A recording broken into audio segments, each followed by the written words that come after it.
welcome to the most excellent 80s movies podcast. It's the podcast where a filmmaker and a comedian kick and punch and kick their way through the 80s movies we think we love or might have missed with these, our modern grown up eyes to see how they hold up. Today we're talking about Bloodsport, a movie selection from 1988. Letterboxd says, the true story of an American ninja. U.S. soldier Frank Dux has come to Hong Kong to be accepted into the Kumite, a highly secret and extremely violent martial arts competition. While trying to gain access to the underground world of clandestine fighters, he also has to avoid military officers who consider him to be AWOL. After enduring a difficult training and beginning a romance with journalist Janice Kent, Frank is given the opportunity to fight. But can he survive? And be sure to hang out after the pod if you are a member through True Story FM. Nathan and Krissy are going to be talking about our favorite action stars of the 80s and 90s. So stick around for that.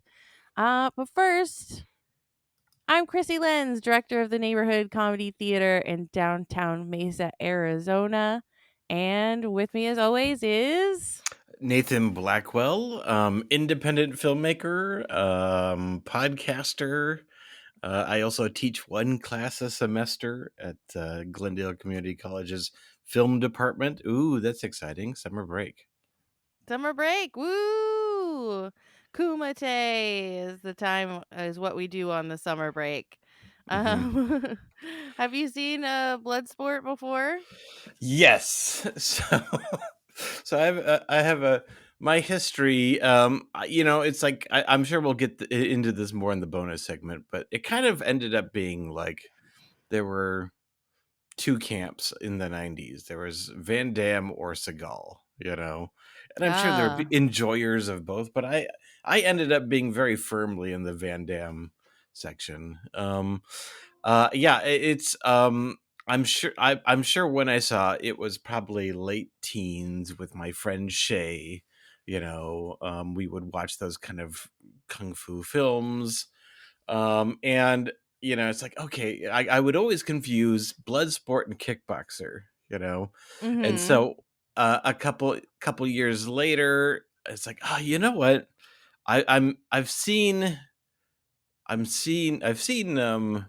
sure the one I saw had a lot of kickboxing, so I'm sure I've seen Kickboxer, so I'll watch Bloodsport this time, so I see both of them, and I ended up, it's like, oh no, this was the one I watched, and Mm-hmm. that's happened multiple times. So even for the podcast, it's like, oh, okay, cool. I just watched Kickboxer like a couple of months ago. So now I'm going to see Mm-hmm. Bloodsport. I'm going to finish it. No. So I've only seen Bloodsport like 4 times and Kickboxer like 0 times. I keep getting them confused. And every time I try to see the other one, I only just see Bloodsport again.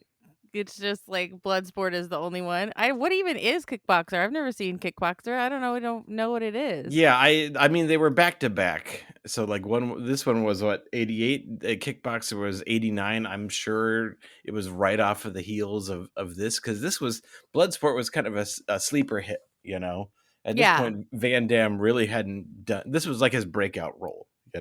Yeah. And so it's like, oh, we got to get another, let's Canon Films, which, God bless them. Let's get another one in production next month. What's it about? The same thing. I don't know. I'm sure there's kickboxing. There might be a sport. I don't. Oh, I think it's about there's probably blood. just like checking with IMDb right now. I think he's trying to revenge his brother Ah, in with kickboxing. of course, like you do. Yeah. I didn't realize that this was a true story, Right. And then and I going was forward, very shocked by that at the we need end. to use the true story in parentheses throughout everything. Yeah. Because it's all based off of the account of a guy who said he was a secret CIA agent and then fought in underground kickboxing leagues. This is Frank Dukes. And after, so it was like, wow, that's impressive. And then I think everyone just kind of gradually realized that he was just making everything up. Right. Well, at the end of the movie, they show you all these statistics, like his fastest knockout was in 15 seconds, and he Yeah, fought I, 387 kickboxing battles, and I think you should go uh, in under the assumption that everything is 100% made up. okay, all right. So we start this movie with one of many montages. It's a montage of people training for the Kumite and all of their Mhm. different training styles. So there's kicking, there's slicing coconuts, there's throwing things, there's Uh-huh. So I have one piece of IMDb trivia to read. okay, what is And it? it says, at the time, and who knows if it's true, at the time of release, Bloodsport boasted the most montages in any film ever. Yeah, the, this movie the, uh, is one big montage. the director pushed the boundaries of the form so far that included a montage. Um, blah, blah, blah. Test audiences were so taken with the format that the lack of discernible plot was overlooked by most audiences. Yeah. I mean, Mhm. there's a plot. It's There's stuff true. that happens. It's true. Um, It's very short, but I it mean, is. you don't really need it. I mean, really what this movie is it's Street Fighter the movie. Yeah.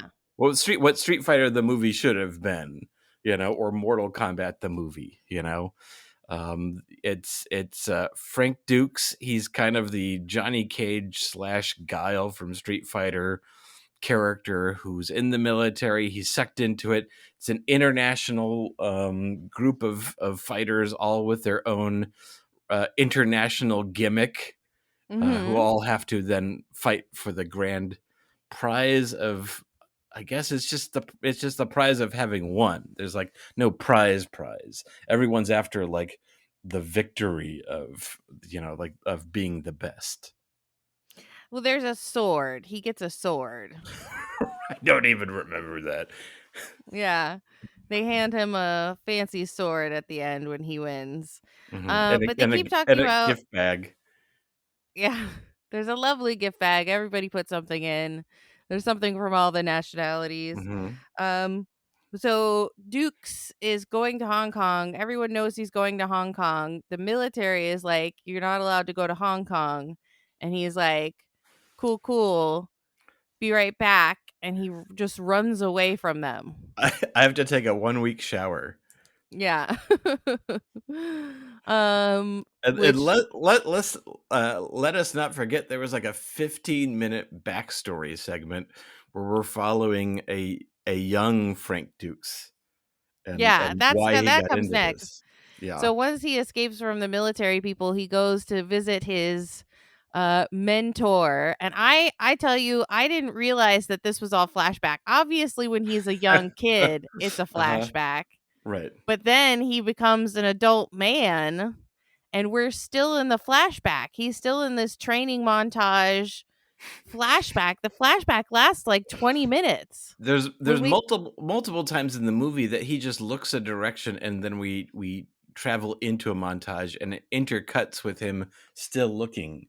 So there's a lot of the movie that's just his memory. right.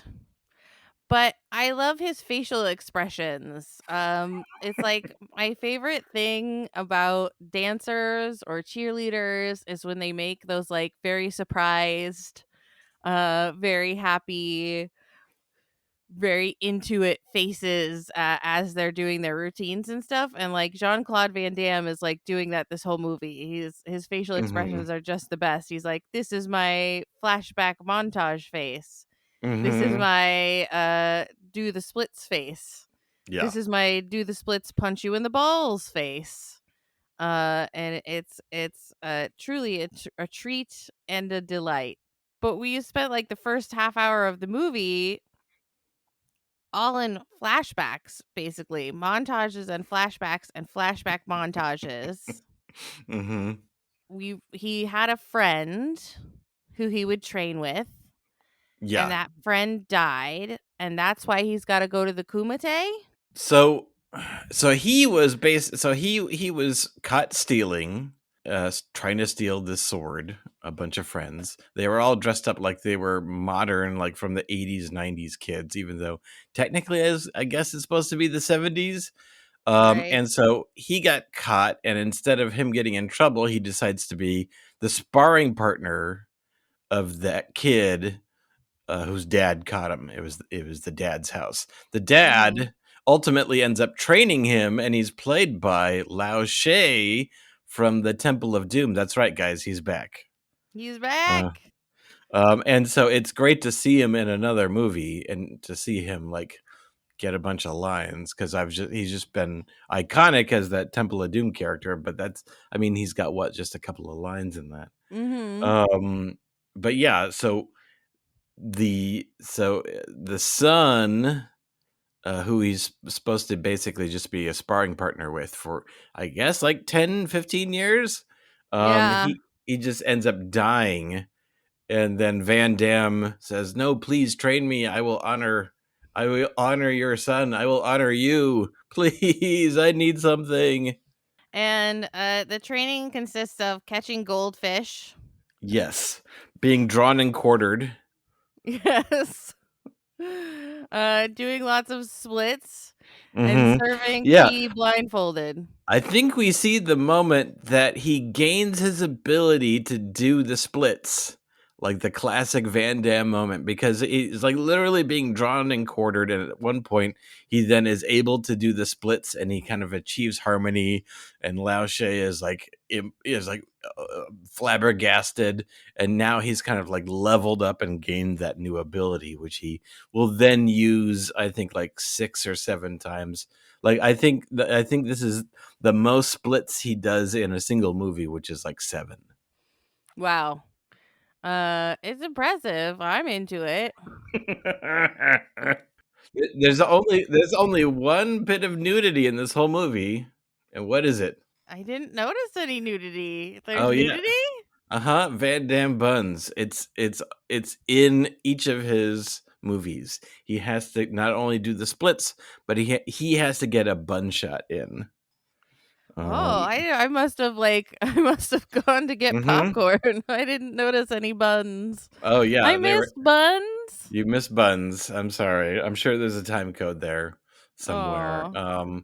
But yeah, I mean, he has to get his buns into each of these movies, and I'm sure that there's like a direct, like, conversion for lady action for every time he does that. Mhm. Mhm. I think that's where his mindset is. It's interesting, like, to think like this is like the next, like, you had like Schwarzenegger and Stallone, kind of the birth of the modern action movie hero. But then you've got the next generation, which is kind of like Seagal and Van Damme, and it's so interesting that I feel like there's some similarity that like Seagal and Van Damme are so much about just building their brand, or kind of Mhm. superficial about it, you know Yeah. where I felt like Schwarzenegger and Stallone, they understood that they were an actor who had to kind of change during different phases of their life. But it just felt like Seagal and Van Damme were just always trying to, like, the movie was less important than their image. Right. I think so too. That's why the movies are so similar. Yeah. Yeah. 'Cause Yeah. it's just more of the same. So on the bus in Hong Kong, Van Damme meets the big burly guy who ends up being hmm his best friend. Giant American. Yeah.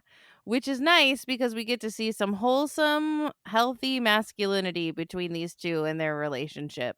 Yeah, Uh there's a lot of bro love. I mean, there's a bunch yeah. of directions they could have gone with this, and it ultimately ends up being a very platonic, goofy relationship. Yeah, which is great. It's really nice to see in a movie like this. Mm-hmm. Some dudes who just like, "Hey, I'm a dude, you're a dude, let's be buds. We're the only two white guys here. Let's be best friends." Mm-hmm. There's also a reporter who's at the Right. hotel in the lobby being like, "Are you going to the Kumite? Who's going to the Kumite? I want to go to the Kumite. Will someone invite me to the Kumite?" You mean the secret underground fighting competition? Yeah, what tell me about that. I want to go. I'm not a reporter. I'm undercover. Which Hmm. it she gets invited to it anyway. She's like trying to trick Jean-Claude Van Damme into taking her to the Kumite as like his plus one or whatever. Hmm. But she ends up getting in as someone else's plus one. Hmm. It doesn't seem that hard. Yeah, and then also like somehow this is when I went up to get popcorn. Somehow Jean-Claude gets kind of like a manager or like a promoter who's Oh just yeah, and there at the event. he's there to help them make sure that they understand what's going on. Yeah. So he's kind of like the contact, but he's also kind of there promoting and working his angles as well. Yeah, cuz he wants him to win. Yeah. So we before we can go to the Kumite, there's two are they FBI guys? Forrest Whitaker and someone else are looking for Um Frank Dukes. well, so they're involved with the military in which he ducked out in, but he may have. So I don't know if fictional Frank Dukes and real life fictional Frank Dukes were both like part of the CIA. Mhm. Um, but if yeah, it makes more sense if he's involved in a higher. So I've seen this movie like 4 times, and there's huge plot areas that I just can't remember Yeah. because they don't stick to you. They're not significant to the enjoyment of the movie, you know. And so my thinking is, or my own inner logic is that he is part of a. He's not just a military guy. You wouldn't. I mean, you wouldn't have these two like suits after him if he was just AWOL, you know. Right. So he's got to be part of like some special mission, special operations, CIA undercover operative, etc. But yeah. And they're like after him, and the sort of shtick that they're doing is that Forrest Whitaker is a real hothead who's like, Mm-hmm. Mrs. Tanaka, you better tell us where he is. And the other guy's like, all right, chill. Yeah. Seeing Forrest was a Don't worry about it. big but welcome surprise. Yeah. So the hotel guide guy takes them to the Kumite, but before there's like the pre is like the registration period for the Kumite.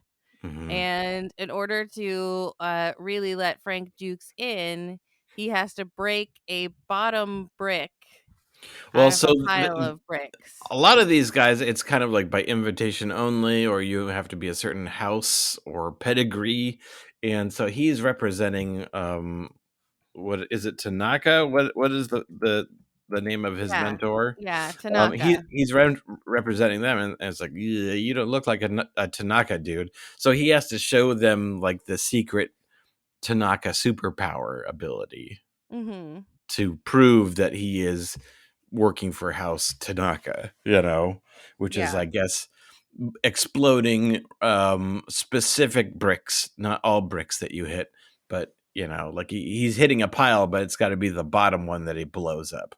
So I guess that would be Yeah. like an organ destruction power. An organ destruction power? Like Like you you don't pop learn someone's that just appendix? yeah, you don't learn that just to like impress people with bricks, even though it ends up being the most handy thing. Like you would do that to like attack someone and then blow up something inside of them specifically, you know, Mhm. which Mhm. of course doesn't come back, but it's also a little immoral, you know, for what Frank Dukes does. So, Yeah. So then they're like, okay, you've proven that you can be in the Kumite. He meets the mhm, reporter girl because someone is trying to hit on her. And he mhm, is like, here is how we will solve this. If I can snatch the quarter from your hand, I get the girl. And if I mhm, can't snatch the quarter from the hand, then you get the girl. yeah. And she's Uh, just sitting there like, excuse me. yeah, yeah. He's supposed to be an Arab bad guy played by a Chinese guy because they're Yeah. filming in Hong Kong. There's a lot of when we talk about movies that don't hold up, with racial issues and things like that. This is definitely one of them, but you kind of care less because it's about people kicking each other, for Yeah. some Yeah. reason, in like like in a John Hughes movie, if someone makes an off the cuff racism thing, it's kind of like, it's a little too close to home. It feels a little too real. It feels kind of like the racial bias that, you know, us or our family or friends we knew had to deal with 20 years ago, etc. It's a little too real. But Right. when it's like in Bloodsport, for some reason it's like, oh, those goofy dummies, Yeah. and you don't really get as upset, It Um, almost seems like a high school play where it's like, well, this is Yeah, the it seems cast like that we've got. kids running around. Yeah, probably the most, like probably the most egregious one though was the African fighter who used what I call racist style. It's kind of like a jungle monkey style of kung fu. Yeah. He jumped around. He was the Hmm. one who was like slashing at coconuts. Yeah, there's some very interesting fighters in this, and you can definitely see how this influenced a lot of like fighting games like Street Yeah. Fighter and Mortal Kombat. Speaking of that, the way he bonds with the big American is that they play like Street Fighter together. And it's Yeah, very cute. yeah. He's like, "You want to go again?" Yeah. Although that's my least favorite like video game in a movie trope, which is someone who is good at something in real life and having that translate instantly to like their first time playing a video game. It's like he's a great fighter, and so of course he's going to be naturally great at at a fighting video game, even though he's never played a video game before. Right. Yeah, like it translates to moving the stick up and Mm-hmm. down. Uh-huh. Like I know which button to push to do it. I would do a kick here, so I know which button to push to do the kick. Mm-hmm. That's a good point. That's a very good point. But everything at the Kumite is a montage. Yes. The Kumite is just a montage. We learn that Chong Li is the current reigning champion of the Kumite. Right. Played by the enormous Bolo Young, who looks like he's been stung by multiple bees. Yeah. But what I love about the montages is that the music is like very narrative, like it has lyrics and the music is all like, we're at the Kumite and people are fighting and you gotta find love at the Kumite. It's like, I would love it if this was just played over their speakers as they're fighting, yeah. Meanwhile, the FBI, military, whatever, they're after John Claude Van Damme, and they have got these huge, enormous tasers. Yeah, like the old school tasers where they had the prongs and the wires, so they fired from a distance and they're connected by a metal wire. Yeah, and they're huge. They're like Hmm. the Like two size of a like human two head. 80 like two 80s cell phones strapped together. Yeah.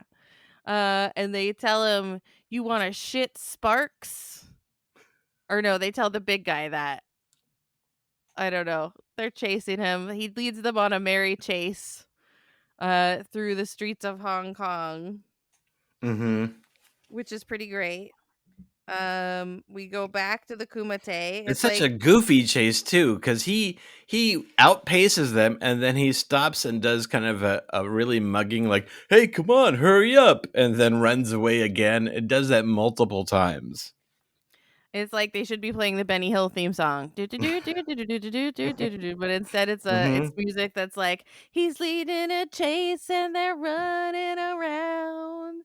Bum, bum, bum, bum. These military guys are fools. We could just keep going back to the Kumite. Eventually, these two guys who are chasing him just attend the Kumite. Uh-huh. All right, you got us. Let's see what this is all about. We'll hang out at the Kumite. Mm-hmm. There's a part where the reporter gets upset with him.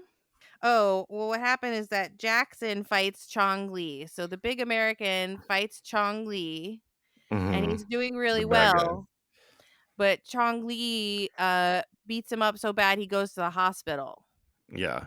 And so Chong Li as a bad guy is really interesting because it's not like he just wants to like crush everyone and be the best. Like he wants the audience's attention too.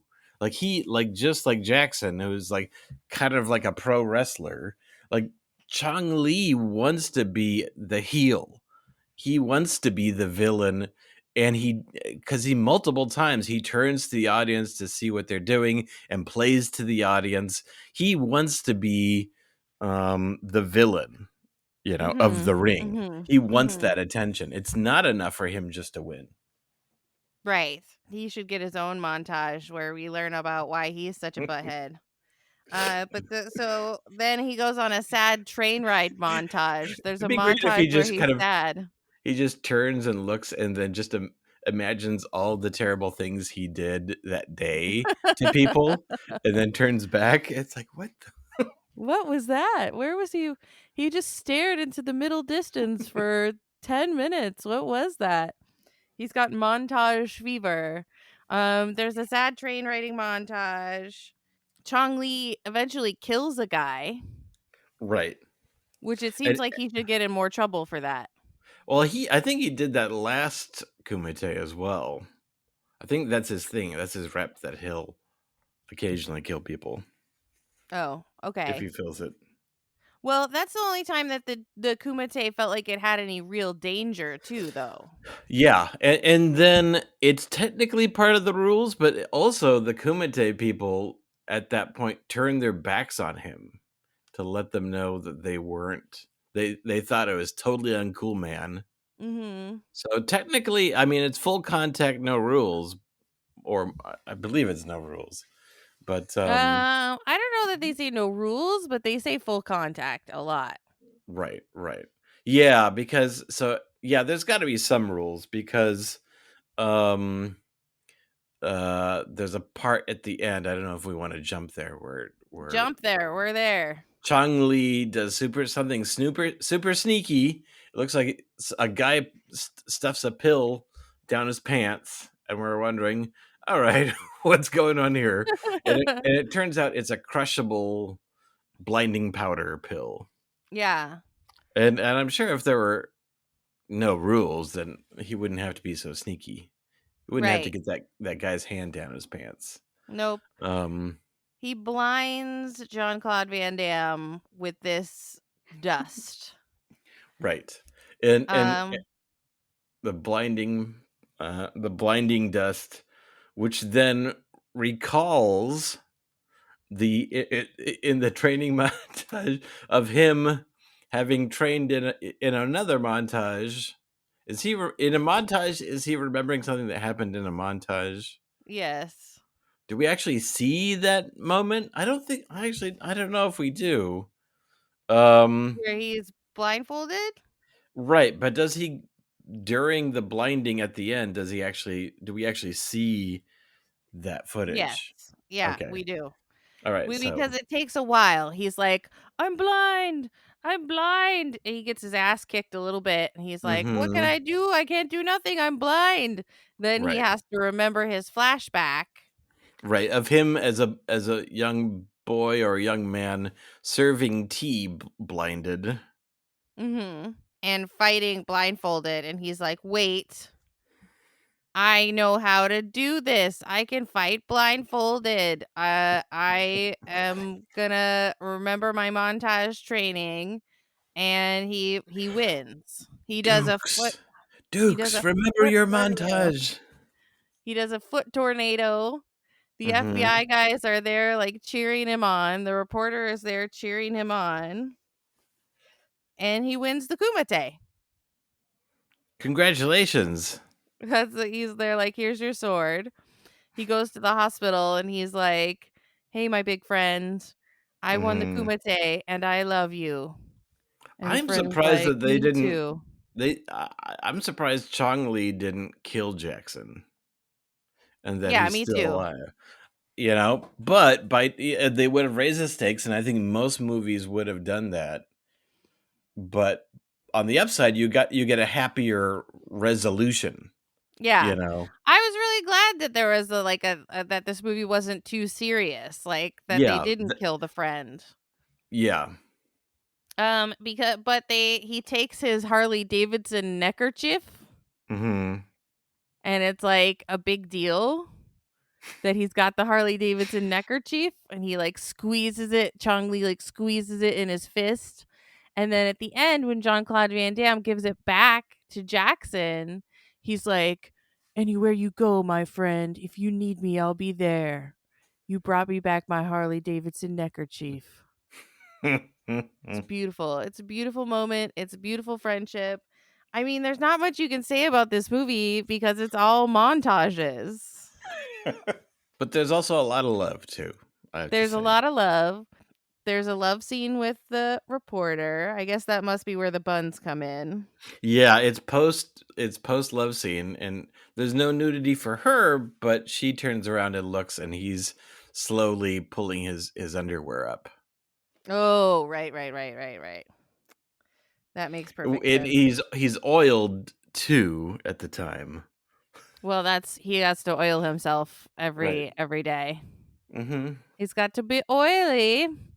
So on a scale of 1 foot tornado, or well, let's say this on a scale of 1 Harley Davidson neckerchief Mhm. to 10 Harley Davidson neckerchiefs, Mhm. how many neckerchiefs do you give Bloodsport? I had a hard time. Yes. I really waffled a lot. Right. I'm still waffling. Let's include multiple asterisks on here. So I'm going to rate it more in the library of all of our reviews rather than a review for this kind of movie, you know? For Okay. this kind Okay. of movie, you can't really do better, you know? I'm sure you can do better, but this is solid right up down the lane, you know, for a kickboxing, you know, 80s 90s style action movie, you know. Mhm. Mhm. Um so I think, but otherwise I think I get it in terms of just general enjoyment comparing it against all movies. I think I'm going to go a little high and give it a 7. Okay. Um, but yeah, otherwise for this kind of movie, you can't go wrong. Right. And I think that you're totally right about that. It's I kept waffling and saying, "Okay, but you can't give this a 7 if Mannequin is a 7 because Mhm. Mannequin is so much more fun than this movie." And it's like, "Well, Well, but this movie yeah. is fun. It's just fun is its own way." Yeah, well, that's the problem with giving movies numerical value, you know? Right. Like you can be in the mood for a movie that's a 7 and want to see that every week, you know? And not Yeah. want to re-see Die Hard or Raiders of the Lost Ark every week, you know? Right. Right. So I think I landed at 6.5 though, just slightly Mhm. lower than you I mean, because yeah. I mean, if you base it just on the quality of like dialogue and writing and character development, this is obviously way lower than a 6.5. But it's yeah, but yeah. I love Jean-Claude Van Damme and I love his like little cutesy facial expressions. So Mhm. Yeah, I just that's ultimately why it's like it's, you know, why I'm more Van Damme than Seagal because he's a little goofy, you I know? yeah, he's very goofy and I love it. Yeah, exactly. It's a He good seems to thing. be he seems like he doesn't take himself too seriously. Right. At least his persona is a little more light. It's a little more charming, you know? Yeah, I agree. So what about a deep cut recommendation? What were you thinking about as you watched Bloodsport? Mine is very simple. I think if you like Bloodsport, you should check out Kickboxer. Oh, that's so deep. So deep cut. How would you know you've never seen Kickboxer? That's my recommendation is if you seen Bloodsport, then maybe you should see Kickboxer. That's the recommendation I'm giving myself. Okay. Maybe you'll see Kickboxer one of these days. Maybe. I want to recommend the Netflix show Cheer Mm. for a couple of reasons. One, because if you like to watch people do the splits, they Hmm. do the splits a lot. You can learn the splits. And also because they do the great facial expressions like Jean-Claude Van Damme does while they're doing their So if dances. you really enjoyed the facial expressions of this movie, Yeah. Then you will like Cheer on Netflix. hmm And also because there's a lot of montages in it. yeah, I would say if you if you've seen a bunch of Van Damme films, especially like this, but you haven't seen his movie JCVD or the Amazon show John Claude Van Johnson, then you should 100% do it because it's kind of a deconstruction of Van Damme himself. You know, Yeah, it's great. JCVD is JCVD is more serious and he knocks it out of the park. And for both of these, I feel like someone convinced him. Someone outside came up with the idea. It wasn't him originating the idea to kind of deconstruct his own brand, Mhm. you know. Mhm. But God bless him for doing it because both of them are pretty great. Yeah, and you got to, pivot and become something else at a certain Mm-hmm. stage. Yeah, yeah. So, if you want more talk about 80s and 90s action star from Nathan and Krissy, stick around after the pod for the bonus content. If you're like, hey, how do I get that bonus content? Well, become a member at True Story FM, where you can find all things most excellent 80s movies podcast. Please subscribe, like, follow, rate, review wherever you're listening. It really does help us. It really does help people find and follow us. Nathan, where can people find and follow your filmmaking? The best place is squishystudios.com if you want to check out our feature film, The Last Movie Ever Made, and what's going on with that. That's a great way, just the easiest way to also find our socials and things like that. But yeah, we're on Facebook and Instagram and that's that good stuff. Yeah. We're on Facebook and Instagram too at Most Excellent Pod. Please follow us, say hi, shoot us a GIF or a thumbs up or something. You can also find me at the Neighborhood Comedy Theater, The Place in downtown Mesa, Arizona. And please listen to the other podcasts I have on True Story FM, Gank That Drank, a supernatural drinking game podcast, and the Cool Time Dice Hour, a live play RPG podcast. Thank you so much for listening. And while you're out there in the world, please keep the most excellent 80s movies podcast motto in mind. Be excellent to each other and party on, dudes. Party on, dudes!